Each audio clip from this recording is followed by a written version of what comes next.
السلام علیکم خواتین و حضرات. میں پچھلے کوئی 3 سال سے پلان بنا رہا ہوں جھنگ میں حق سلطان باہو کے مزار پہ جانے کا اور قصور میں بابا بھلے شاہ کے مزار کو وزٹ کرنے کا، لیکن کچھ محض اتفاق ہوتا رہا کہ یہ پاسبل نہیں ہوا. اور لیٹلی یہ پلان بنا تو میں نے اپنے بیٹے یعنی محسن کو ساتھ لیا. میرے ایک بڑے اچھے دوست ہیں جاوید بھائی، جاوید بیگ صاحب، جو کہ ایک ٹور گائیڈ بھی ہیں، بہت شوق رکھتے ہیں نئی نئی جگہوں کو میری طرح ایکسپلور کرنے کا. تو وہ ساتھ تھے، اور میرا ایک اسٹوڈنٹ ہے جس کو کچھ عرصے پہلے میں نے انگلش سکھائی، عبداللہ. تو ہم یوں 4 لوگ ہم نے پلان بنایا. ہم گاڑی میں بیٹھے اور ہم نکل پڑے جھنگ. عبداللہ کا تعلق جھنگ سے ہے، اور جھنگ کے قریب ایک جگہ ہے، ایک تحصیل ہے شور کوٹ، اور اس کے پاس ایک اور چھوٹی سی جگہ ہے، ایک گاؤں ہے جہاں حق سلطان باہو کا مزار ہے. تو یوں ہم 11 مارچ کو، جو کہ سیٹرڈے تھا، ہم نے 2 دن کا ٹرپ بنایا کہ ہم 11 مارچ کو جائیں گے، رات کہیں گزاریں گے، اور اگلے دن قصور میں بابا بلے شاہ کے مزار سے ہوتے ہوئے اسلام آباد واپس آئیں گے. اچھا، اب یہ ٹرپ کوئی کم و بیش 1200 کلومیٹر کا بنتا ہے، اور اچھا خاصا دور ہے اسلام آباد سے. اور بجائے اس کے کہ میں جھنگ جاتا، پھر میں واپس آتا، پھر کبھی میں ٹرپ بناتا، اور پھر میں بلے شاہ کے مزار قصور جاتا، تو یہ ٹرائنگل نما بنتا ہے. تو میں نے سوچا کہ کیوں نہ ہم ایک ہی ٹرپ پہ حق سلطان باہو کے مزار پہ بھی حاضری دے دیں، اور پھر وہیں کئی رات گزار کے آیا جھنگ میں یا قصور میں، تو اگلے دن جو ہے وہ ہم بلے شاہ کے مزار پہ حاضری دے کے اور یوں گھومتے ہوئے واپس آ جائیں. تو بس یہ پلان بنایا اور چل سو چل یوں ہم نکل پڑے. اچھا، چونکہ ٹرپ ہمارا لمبا تھا تو ہم بس فجر پڑھ کے، ہمارا پلان تھا کہ ہم جلدی صبح نکل جائیں گے، لیکن ہوتے ہوتے ہمیں کم و بیش 7 بج گئے، اور موٹر وے سے ہم روانہ ہوئے. اور پھر ہم جو ہیں وہ جھنگ ہم نے انٹر کیا کم و بیش کوئی 11 بجے کے قریب. اور وہاں پھر ظاہر ہے صبح کا ناشتہ جلدی کیا ہوا تھا، تو ہم پھر رک کے ہم نے ایک جگہ سے برنچ کھایا. اور while we stop by at this restaurant, تو ہاتھ دھونے کے لیے پیچھے کر کے ہم، کیونکہ واش روم نہیں تھا ان کے پاس، تو پیچھے کر کے گلی میں ہم واش روم ہم یوز کرنے گئے. تو وہاں ایک منفرد سی یہ تختی لگی دیکھی، جس کو میں نے کیپچر کیا ہے اس کلپ میں. اور یوں پھر ہم اس ریسٹوران میں بیٹھ کے ہم نے تھوڑے سے گوشت اور تھوڑی سی چکن، تھوڑا سا سالن، تھوڑی سی دال، سب چیزیں ٹرائی کی، لوکل ہاسپٹیلٹی کو انجوائے کیا. اور کھانا کھانے کے بعد، یہ تصویریں وغیرہ کھینچنے کے بعد، ہم مزید اپنے سفر پہ آگے کو رواں دواں ہو گئے. جب ہم پہنچے جھنگ میں، اور خاص طور پہ شور کوٹ میں جہاں حق سلطان باہو کا مزار تھا، تو ایکچولی تو ہمارا پلان صرف یہ 2 مزاروں پہ ہی حاضری دینا تھا، ٹو بی ویری آنیسٹ. لیکن محسن جو میرا بیٹا ہے، از اے ونڈرفل نیویگیٹر، تو اس نے جو ہے نیٹ پہ چیک کیا کہ اس کے گرد و نواح میں اور کوئی ایسی سائٹس تو نہیں ہیں کہ جن کو ہم وزٹ کر سکیں. تو یوں وہاں جیسے ہی ہم انٹر ہوئے شور کوٹ میں، تو وہاں پتہ چلا کہ جو ایک لوکل وہاں کی روایت ہے وہ یہ ہے کہ جی حق سلطان باہو کے مزار پہ جانے سے پہلے you are expected to visit his parents grave, اور ان کو مائی باپ کہتے ہیں. تو ایک اردو کا مقولہ ذہن میں آیا جو کراچی میں اکثر چلتا ہے کہ ایک دوسرے کو کہا جاتا ہے، ہاں بھائی مائی باپ مجھ سے غلطی ہو گئی، تو کسی کو اپنے سے بڑا ماننا اور غلطی کا اپنے اظہار کرنا. تو یہ مائی باپ کا ورڈ جو ہے وہ ہمیں نہیں پتا تھا کہ شاید یہاں سے جھنگ کی اس تحصیل شور کوٹ سے انیشیٹ ہوا، ویئر بائی حق سلطان باہو کے والدین کو مائی باپ کہا جاتا ہے. تو یوں ہم نے سوچا وہ لوکل ٹریڈیشن ہے، تو چلو چل سے چل ہم ان کے والدین کے مزار پہ بھی چلے گئے حاضری دینے. اچھا، اب اس پرٹیکولر مزار پہ تھوڑی سی سختی، اور خاص طور پہ وہاں لکھا ہوا ہے کہ جی ہاں تصویریں نہیں کھینچ سکتے. تو بس اس مزار کے باہر ہم نے تصویر لی اور ہم اندر انٹر ہوئے اور جا کے بس سلام پیش کیا اور گھوم گھام کے آبزرو کر کے ہم باہر واپس آ گئے. باہر ایک بہت ہی مزیدار رنگا رنگ سی مارکیٹ تھی، جو بڑی ٹپیکل مارکیٹس جو ہوتی ہیں مزاروں کے ارد گرد. اب یہ مزاروں کا تھوڑا سا بیک گراؤنڈ یہ ہے کہ خاص طور پہ پاکستان میں اور انڈیا میں کہ مزار جو بھی ہوتا ہے جس بزرگ کا، تو وہ 500 سال 400 سال 300 سال 600 سال پرانے بزرگ ہیں جو وہاں مدفن ہیں، اور وہ ایک جیسے کہتے ہیں نا کونا انہوں نے پکڑا ہوا ہوتا ہے، وہاں ان کی رہائش ہوتی، وہیں ساری زندگی وہ ریاضتیں کرتے ہیں، عبادتیں کرتے ہیں، چلے کاٹتے ہیں اور وہیں مدفن ہو جاتے ہیں. تو ان مزاروں کے ارد گرد پھر ایک وقت کے ساتھ ایک گاؤں اور پھر گاؤں کے بعد شہر ڈیولپ ہوتا ہے. تو آپ اکثر جگہوں پہ جب مزاروں پہ جائیں گے تو آپ دیکھیں گے کہ وہ ریزن بنے وہ مزار جس کے ارد گرد شہر ڈیولپ ہوا. اور کراچی جو پاکستان کا سب سے بڑا شہر ہے، یا لاہور جو دوسرے نمبر پہ آتا ہے، کلرفل چیزیں ہیں. ہاں جی، السلام علیکم. وعلیکم السلام. کیا حال ہے جناب؟ کب سے بیٹھے ہوئے ہیں آپ؟ یہ ویڈیو فی الحال ویڈیو بن رہا ہے، تصویر بھی کھینچتا ہوں. نہیں ویڈیو بن رہی ہے، پھر تو ٹھیک ہے. گانا سناؤ. گانا سنائے؟ میں سنا دینا. آپ سنا دو گانا. چھلے مندریاں گڑے تو بے داگے رومال منتلے لگے رنجیری ٹوپی کنڈا والی چھلا مندری گڑا پھول بے اے رنگ برنگے پیلے رتے سارے دھاگے دادا رویے منتا مرادے دھاگے دھاگے دادا رویے دھاگے. بہت اچھے. کلرفل ہے نا اسٹف بہت زیادہ. السلام علیکم جی.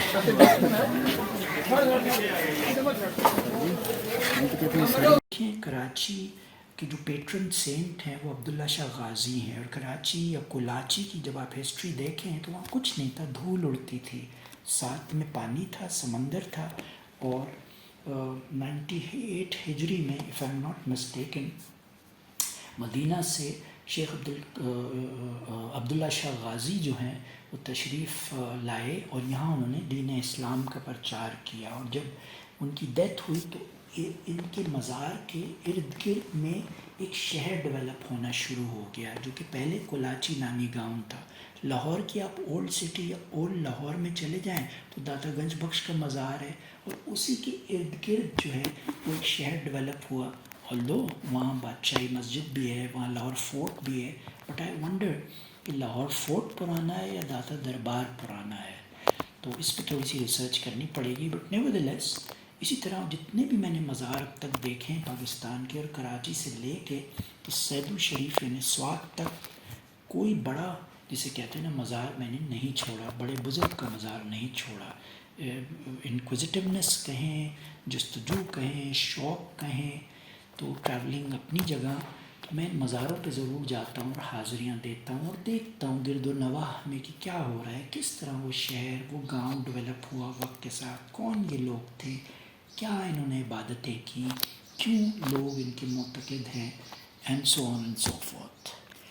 تو تنگ گلیوں سے ہوتے ہوئے گاڑی ہم نے پارک کی اور تنگ گلیوں سے ہوتے ہوئے ہم مائی باپ کے مزار پہ پہنچے، حاضری دی. وہاں سے باہر نکلے تو وہ رنگ برنگا دکانیں، تیز لائٹیں لگی ہوئی ہیں، اور وہاں دھاگے مل رہے ہیں، چادریں مل رہی ہیں، کھانے کے وہ تال مکھانے بتاشے مل رہے ہیں، اور ایک عجیب سا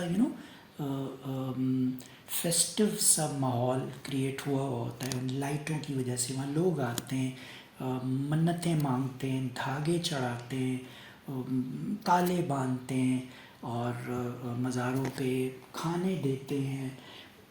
ایکچولی اس کے پیچھے جو میں اب تک سمجھ سکا ہوں وہ یہ ہے کہ ہم سب کی مرادیں ہوتی ہیں، ہم سب کی خواہشات ہوتی ہیں.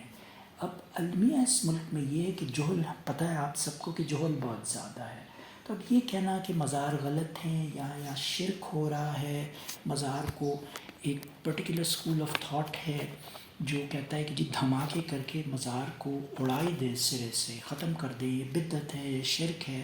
تو میں اس چیز کے تھوڑا سا اس لیے خلاف ہوں کہ نو ڈاؤٹ مزار پہ سجدہ ہو رہا ہے، غلط ہو رہا ہے. مزار پہ اگر چادر چڑھائی جا رہی ہے، مزار کو چوما جا رہا ہے، اور ان سے مانگا جا رہا ہے، تو یہ سب غلط ہے، خرافات ہے، بدعت کے زمرے میں آتا ہے.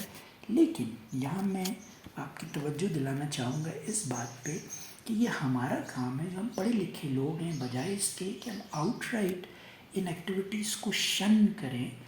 کیونکہ آپ دیکھیں کہ ہسٹری اٹھا کے پڑھیں تو اس خطے کی، تو یہ اف ناٹ 1000 ایئرس، 400 سے 600 سال سے یہ سلسلہ چلا آ رہا ہے.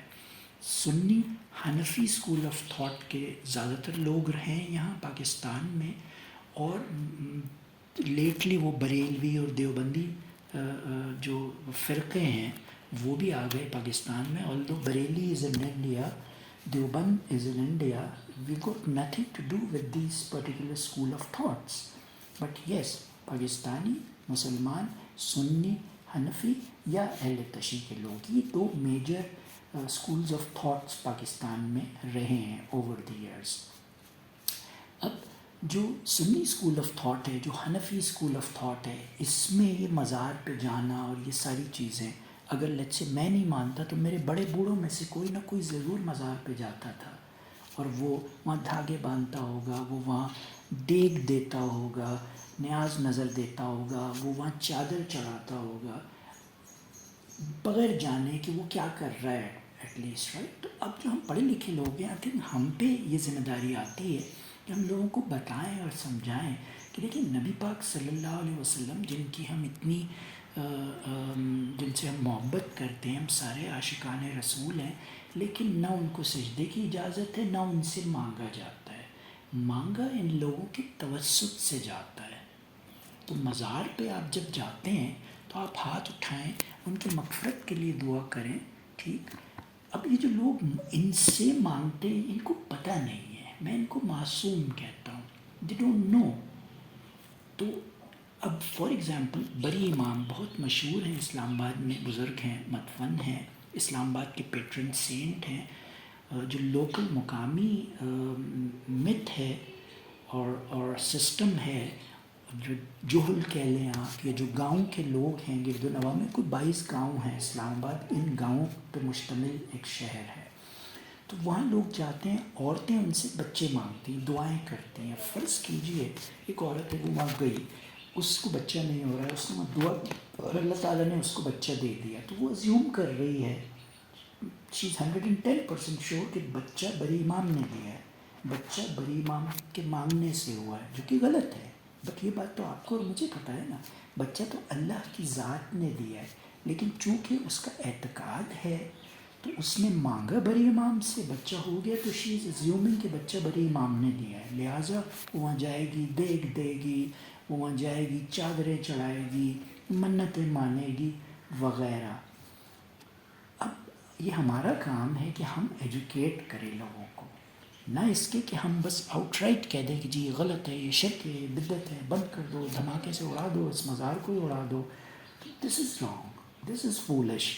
I think this is what we need to understand as educated people, and we need to sort of I don't know، اب گورنمنٹ لیول پہ ظاہر یہ ہونا چاہیے کہ اس چیز کو پروموٹ کیا جائے. مزار ہیں، اپنی جگہ ہیں، اس میں جو لوگ لیٹے ہوئے ہیں وہ ہمیں کچھ نہیں دے سکتے، رائٹ، لیکن ان کے توسط سے مانگا جاتا ہے. بالکل ایسا ہے جب مجھے بھوک لگتی ہے تو روٹی میں اپنی ماں سے مانگتا ہوں، ناؤ آئی ایم میرڈ، میں اپنی بیوی سے مانگتا ہوں، کیونکہ میں روٹی خود نہیں پکا رہا ہوں، یا تو میں دکان سے لے آتا ہوں. تو جو نان کی دکان ہے اس کے توسط سے مجھے روٹی مل رہی ہے، یا بیوی کے توسط سے روٹی مل رہی ہے. تو یہ معرفت ہے، ایز سمپل ایز دیٹ، کسی کے ذریعے سے آپ کو ایک چیز مل رہی ہے. نیورتھلیس یہ بہت لمبی ڈبیٹ ہے، بٹ میں نے سوچا کہ تھوڑا سا اس پہ میں روشنی ڈالوں. اچھا خیر، ہم یہ مزار پہ بس حاضری دے کے ہم یہاں سے باہر نکلے. جہاں ہم نے گاڑی پارک کی تھی رائٹ اکراس، وہاں ایک مٹی کا ماؤنٹن سا نظر آیا. تو وہاں لوگوں سے پوچھا کہ یہ کیا ہے، تو وہاں 2 سٹوریز ہمیں سننے کو ملی. ایک تو یہ کہ اپیرنٹلی حق سلطان باہو یا ان کے فادر، ان کے ساتھ کوئی انسیڈنٹس ہوا، اور کوئی وہاں جو ہے وہ قلعہ تھا بہت پرانا، اور وہاں کوئی غلط کام ہوتے تھے، غیر شرعی کام ہوتے تھے، اور اس طرح کا کوئی سلسلہ تھا. تو ظالم حکمران تھا، تو کہتے ہیں کہ ان میں سے کسی کی بددعا سے وہ قلعہ الٹ دیا گیا. ایک تو مت وہاں کی یہ ہے. دوسری جو سٹوری ہے وہ یہ ہے کہ کوئی 10,000 سال پہلے وہاں ایک کوئی قلعہ تھا، اور وہاں کوئی کسی بادشاہ سے جو ہے راجہ پورس کا تھا یا سکندر اعظم کوئی یہاں آیا اور اس نے اس قلعے کو فتح کرنے کی کوشش کی. 6 مہینے تک جو ہے وہ انہوں نے سرنڈر نہیں کیا، اور پھر الٹیمیٹلی جو ہے وہ منجنیق سے پتھر برسا کے جو ہے اس قلعے کو ختم کیا گیا، وہاں کے لوگوں کو مارا گیا وغیرہ. تو اینی ویز ہم چونکہ ہائیکرز ہیں، سب شوقین تھے، تو ہم اس پہ چڑھ گئے، اس مٹی کے ماؤنٹ پہ، اس کو بھیڑ کہتے ہیں وہاں. تو واللہ عالم آپ نیٹ پہ جائیں گے، یوٹیوب پہ آپ کو یہ 2 سٹوریز اور موسٹلی وہ جو 10,000 سال پرانا قلعہ ہے اس کی سٹوری ضرور ملے گی. اکثر لوگوں نے اس پہ کلپس بنائے ہیں، اور شاید ایک کوئی کتاب ہے جھنگ کی تاریخ سم تھنگ لائک دیٹ، اس میں بھی اس قلعے کا کوئی ذکر ہے. لیکن اس میں سے کون سی سٹوری صحیح ہے اور کون سی غلط ہے یہ اس میں کلیئرٹی نہیں ہے. بٹ نیورتھلیس ہم اس کے اوپر چڑھے اور چڑھتے ہی چلے گئے. بڑا تنگ سا راستہ تھا، اور پتہ یہ چلا کہ جی وہ نیچے غاریں ہیں، اور جو الٹ دیا گیا سلسلہ تو اس میں ایک مورتیاں نکلتی ہیں. جب بارش ہوتی ہے تو اس میں بہہ کے چیزیں آ جاتی ہیں، تو اکثر لوگ وہاں جا کے چوری چکاری کرتے ہیں، مورتیوں کو ڈھونڈتے ہیں، کھوج لگاتے ہیں. وہ ہم سب کو شوق ہوتا ہے نا گیٹ رچ کوئک اسکیمز میں پڑھنے کا، تو اس طرح کی وینڈلائزیشن ہوتی ہے. اپیرنٹلی گورنمنٹ آف پنجاب نے اس پہ کوئی توجہ نہیں دی ہے، نہ وہاں کوئی بورڈ لگا ہے. لیکن it's a very interesting site, تو اس پہ اگر کوئی ایکسکویشن ہو تو اس میں سے شاید اور کوئی نوادرات نکلیں، شاید کوئی اور ڈیٹیلز نکلیں. لیکن المیہ یہ ہے کہ ہمارے جو ایگزسٹنگ قلعے ہیں، Rohtas is one of them, وہ کرمبل کر رہا ہے. اس کی ہسٹری ہمیں معلوم ہے، اس کے باوجود آپ اس کی حالت دیکھیں تو وہ ایک حالت زار ہی ہے. اور افسوس ہوتا ہے، دکھ ہوتا ہے اس قلعے کو دیکھ کے کہ کیا اس کی اپ کیپ کا حال ہے، اور کس طرح سے وہ وقت کے ساتھ کرمبل کر رہا ہے.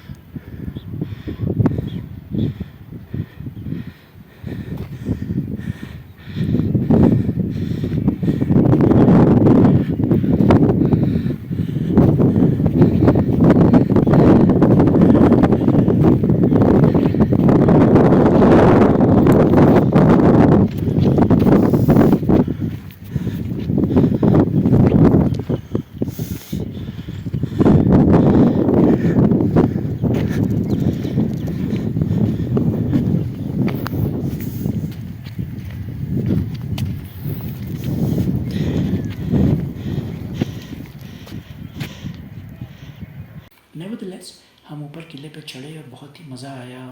پورا جو شور کوٹ کا ویو ہے وہ آپ وہاں سے اس قلعے سے لے سکتے ہیں. اچھا، while we were on top going further اس فورٹ پہ، اس بھیڑ پہ، اس ماؤنٹ پہ، تو وہاں دور سے ہمیں ایک مزار نظر آیا. اب جیسا کہ اکثر لوگ مجھے مزاری بھی کہتے ہیں، تو ہم پہنچ گئے جناب، اس مزید اوپر چڑھے اور اس مزار تک پہنچ گئے. تو وہاں ایک اور انٹرسٹنگ چیز نظر آئی، اور وہ یہ کہ وہاں ایک صاحب بیٹھے ہوئے تھے جو مجاور ہیں، وہاں کے خلیفہ ہیں، جو بھی سلسلہ اہل تشیع سے ان کا تعلق تھا. جب ہم نے ان کو قریدا، ویری نائس مین، سمپلٹن، تو انہوں نے بتایا، ہم نے پوچھا جی یہ کون ہیں بزرگ؟ تو ہی سیڈ کہ جی یہ حضرت علی کے جو 18 بیٹے تھے ان میں سے ایک بیٹے ہیں عبداللہ. اچھا، میں نے بعد میں آ کے ہسٹری پڑھی تو پریزیومبلی حضرت علی کے 14 بیٹے کا ذکر میں نے سنا نیٹ پہ، واللہ عالم. تو محسن جو میرا بیٹا ہے، میں نے اس سے کہا کہ بیٹا ذرا ریسرچ کرو، چیک کرو. تو اس نے بتایا کہ بابا عبداللہ نامی بالکل بیٹے تھے حضرت علی کے، لیکن وہ تو کربلا میں شہید ہوئے تھے. تو اب کربلا سے یہاں ان کا آنا یہ ایک کویسچن مارک ہے. اور ان صاحب نے بتایا جو اس کے مجاور تھے، کیئر ٹیکر تھے، کہ ان صاحب کا نام عبداللہ تھا، اور یہ بہت پرانا ان کا مزار ہے. اچھا، مزار اپنی جگہ عبداللہ عالم وہ ان حضرت علی کے بیٹے کا مزار ہے یا کسی اور بزرگ کا ہے، لیکن جو انٹرسٹنگ آسپیکٹ تھا وہ یہ کہ چونکہ ٹیلے کے ٹاپ پہ تھا تو اتنی پلیزنٹ ہوا وہاں چل رہی تھی اور اتنا سکون تھا کہ آپ سوچ نہیں سکتے. بائی دا وے یہ سکون ڈھونڈنے میں حق سلطان باہو کے مزار پہ گیا تھا, اور میں آگے آپ کو سٹوری سناتا ہوں ان کے مزار کی بھی. نیورتھلیس ہم وہاں بیٹھے تھوڑی دیر, ہم نے جیسے کہتے ہیں نا سستایا, انجوائے کیا, تصویریں کھینچی, ان صاحب سے ملاقات کی, اور یوں ہم واپس آ گئے. اچھا, اب ہم دیکھنے تو حق سلطان باہو کا مزار گئے تھے, لیکن وہ جسے کہتے ہیں نا ایک ٹکٹ میں 2 مزے, تو 2 نہیں 4 مزے ہم نے لوٹے. وہ ایسے کہ ایک مائی باپ کے مزار پہ ہم چلے گئے جو کہ حق سلطان باہو کے والدین ہیں. پھر ہم رائٹ اکراس جو بھیڑ ماؤنٹ ہے ہم اس پہ چڑھ گئے, وہ ایک تاریخی سلسلہ ہے. اور اس کے اوپر جو مزار ہے وہ ایک امیزنگ مزار تھا, اس کو ہم نے انجوائے کیا. اور الٹیمیٹلی پھر ہم رواں دواں ہوئے حق سلطان باہو کے مزار پہ. حق سلطان باہو کا جو انکلوژر ہے کافی بڑا ہے, اور مزار پہ جب ہم پہنچے تو it was after 3 PM, and چونکہ 11-12 بجے ہم نے کھانا کھا لیا تھا, تو اس وقت تک تھوڑی تھوڑی بھوک لگ رہی تھی, تو ہم نے مناسب نہیں سمجھا کہ ابھی رکا جائے کھانا کھایا جائے. ہم نے سوچا کہ ہم جب یہاں سے فارغ ہوں گے تو then we will go and have our dinner. وہاں مزار پہ ہم گئے, وہاں ایک عجیب سی مقناطیسیت تھی, مزار بند تھا, اذان ہو چلی تھی عصر کی. تو ایک چیز جو اچھی نظر آئی, جو جنرلی نہیں نظر آتی, وہ یہ کہ جب اذان ہوئی تو مزار کا جو احاطہ تھا, اس کا جو اندر والا انکلوژر تھا, اس کو لاک کر دیا گیا تاکہ لوگ نماز پڑھیں. تو جماعت سے وہاں نماز پڑھی ہم سب نے, اور اچھا لگا دیکھ کے کہ یہ ایک اچھی ایکٹیویٹی ہے, جس نے بھی یہ نظام سنبھالا ہوا ہے تو یہ اچھا انہوں نے کیا ہے, کہ بجائے اس کے کہ مسجد میں کوئی نہ ہو اور مزار پہ سجدے ہو رہے ہوں. ہم سب نے عصر کی نماز پڑھی, اور پھر وہ جب مزار کھولا تو ایک جمع غفیر تھا, باوجود اس کے کہ اول سیٹرڈے تھا, ویکینڈ تھا, واللہ عالم کہاں کہاں سے لوگ آئے ہوئے تھے. اور یوں ہم نے جا کے مزار پہ حاضری دی اور انجوائے کیا, لیکن رش بہت تھا. تو جو سکون میں چاہ رہا تھا, شاید میں نے چاہا کہ میں وہاں بیٹھ کے کوئی پنسورا پڑھوں, تو وہ میرے نصیب میں نہیں تھا. یا تو پھر دن ہم نے غلط سلیکٹ کیا کہ جس کی وجہ سے رش زیادہ تھا. بٹ نیورتھلیس ہمیں مزار میں جانا نصیب ہوا. وہاں سے پھر ہم باہر نکلے, پانی وانی پیا, اور وہی ٹپیکل جیسے کہ عبداللہ شاہ غازی کا مزار ہے کراچی میں, داتا گنج بخش کا مزار ہے لاہور میں. تو جب بعد میں نے پہلے بھی پڑھا, جانے سے پہلے بھی اور بعد میں بھی پڑھا, تو شیخ عبد القادر جیلانی کے بعد پاکستان میں قادری سلسلے کے یہ سب سے بڑے بزرگ ہیں, اور ایک دنیا کو یہ اٹریکٹ کرتا ہے یہ مزار. اور شاید یہی وجہ تھی کہ رش بہت زیادہ تھا. تو فرینکلی میں تو جو سکون ٹو بی آنیسٹ تلاش کرنے گیا تھا, شاید وہ مجھے وہاں نصیب نہیں ہوا, کیونکہ رش بہت تھا. کھڑے ہو کے سکون سے میں کچھ پڑھ بھی نہیں سکا, حاضری بھی بس جلد بازی میں ہوئی کیونکہ دھکم پیل تھی. اور پھر باہر آ کے بیٹھ کے میں نے تھوڑا سا اپنی سورہ یاسین وغیرہ پڑھی, اور یوں ہم وہاں سے خدا حافظ کر کے وہاں سے چل دیے. ایک چیز جو میں چونکہ آبزرو کرتا ہوں, چونکہ لکھتا ہوں, یوٹیوب کلپس بناتا ہوں, ایک چیز جو میں نے آبزرو کی وہ یہ تھی کہ جھنگ میں نے غربت بہت دیکھی. اور وہاں کے جو MNAs ہیں, وہاں کے جو MPAs ہیں, ان کے بارے میں سوچتا رہا کہ ہم کراچی, لاہور, اسلام آباد جو پشاور کے لوگ ہیں, ہم تو بہت ہی اشرافیہ والے ماحول میں رہتے ہیں. ہم تو بہت ہی کوزی کمفرٹیبل لائف میں ہیں جو شہروں کی لائف ہے. باوجود اس کے کہ جھنگ ایک شہر ہے, لیکن ایک گاؤں سے زیادہ میں نے اس کو نہیں پایا. اور یہ دیکھ کے مجھے بہت دکھ ہوا, لوگوں کے چہرے پہ مجھے کرب اور درد اور غربت کے آثار نظر آئے. اور اس کی تلافی کیوں کر کی جائے, who is responsible for all this including myself. تو یہ میرے لیے ایک بہت ہی تکلیف دہ چیز تھی, ایک بہت تکلیف دہ آبزرویشن تھی. نیورتھلیس میں کچھ کر نہیں سکتا تھا, بس میں نے جھنگ کے لوگوں کے لیے بھی دعا کی, اور یوں ہم وہاں سے آگے بڑھ گئے. اور پھر ہم نے سوچا کہ اب ہم چونکہ شام ہو گئی تھی, مغرب ہو گئی تھی, ہم نے سوچا کہ کیوں نہ اب ہم قصور کے راستے پہ گاڑی کو ڈال دیں, اور راستے ہی میں کہیں ہم کوئی ریسٹوراں کوئی دیکھ کے کھانا کھائیں, کوئی گیسٹ ہاؤس ہوٹل دیکھ کے وہاں ہم نائٹ سٹے کریں, بجائے اس کے کہ ہم پھر جھنگ کی طرف جائیں یا شور کوٹ ہی میں رکیں.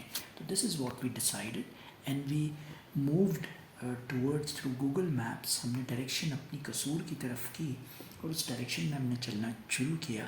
تو ہمیں ایک گیسٹ ہاؤس نظر آیا 2 اسٹار ٹائپ کا, اور مارکی بھی اس کے ساتھ تھی. وہاں جا کے ہم نے چیک ان کیا. 3,000 روپے وہ مان رہے تھے صاحب, لیکن کمرے بہت خراب حالت میں تھے, تو ہم نے ان کو 2,000 میں ڈیل کر لی. 2 رومز لیے اور ہم نے رات وہاں گزارنے کا فیصلہ کیا. پھر ہم نے کھانا مانگا تو پتہ چلا جی کھانا نہیں تھا ان کے پاس. It was just a motel type of an arrangement. پھر محسن نے نیٹ پہ جا کے دیکھا اور ایک پیزا جوائنٹ ڈھونڈا, اور مزے کی بات وہ شور کوٹ ہی میں facing towards Kashmir, right out side شور کوٹ, ہمیں وہ جوائنٹ ملا. کسی کوئی بازار تھی, کوئی فیمس بازار تھی, واللہ عالم اس وقت میرے ذہن میں اس کا نام نہیں ہے, لیکن out of this world shawarma, out of this world burger and out of this world pizza. تو اس چھوٹے سے شہر کے حوالے سے اگر دیکھا جائے تو 5 اسٹار کھانا اتنا ہم نے انجوائے کیا کہ بس آپ جیسے کہتے ہیں نا آپ کی سوچ ہے. تو بس وہ رات کو ہم نے کھانا انجوائے کیا, ہم اپنے ہوٹل میں واپس آئے اور یوں ہم سو گئے. اگلے پب میں نیکسٹ ڈے کا آپ کو جب ہم اٹھے اور ہم روانہ ہوئے شور کوٹ سے قصور کی طرف, تو وہ سٹوری پھر میں آپ کو اگلے کلپ میں سناؤں گا. جب تک کے لیے اپنا ڈھیر سارا خیال رکھیے گا. شیخ محمد علی کو اجازت دیجیے. اللہ حافظ.